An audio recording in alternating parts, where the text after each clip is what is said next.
你是否在上下楼梯或者下蹲的时候，膝盖总是咯哒咯哒响？这个视频将告诉你你的弹响是从哪儿来的，并且如何解决。常见的原因有2个，一个是你的胫骨和股骨对位不齐，另一个是你的髌骨位置太高上。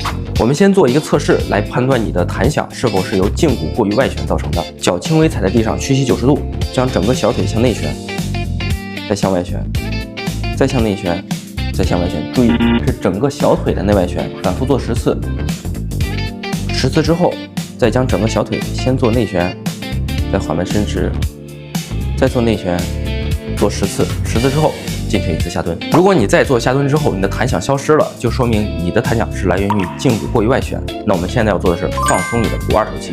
现在我们要做的第一个动作是泡沫轴放松你的股二头肌。先坐在这个泡沫轴上，然后把重心慢慢的压向你的右腿，脚尖朝外45度，右手撑住地板，重心往后移，重心再往前。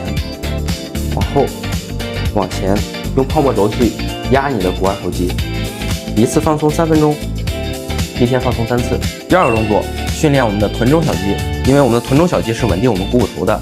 一旦臀中小肌无力的话，你的股二头肌它就会参与到这种发力过程中，股二头肌就会带成紧张。侧躺，双腿并拢伸直，将右腿抬起，缓慢做一个画圆的动作。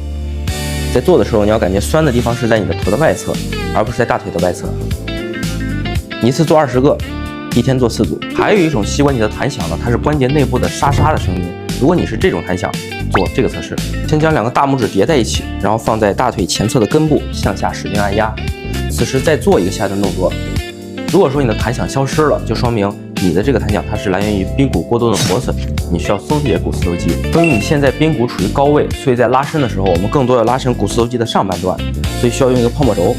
我们用你左腿作为演示，把膝盖放到泡沫轴上，整个人趴下，用你的左手抓住你的小腿，然后将脚后跟尽可能向你的屁股靠拢，保持1分钟，每天做3次。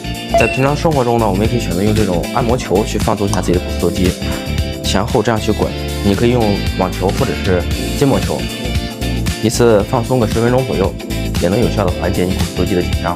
如果您还有更多有关膝关节弹响的问题，欢迎在评论区讨论。我们下期再见。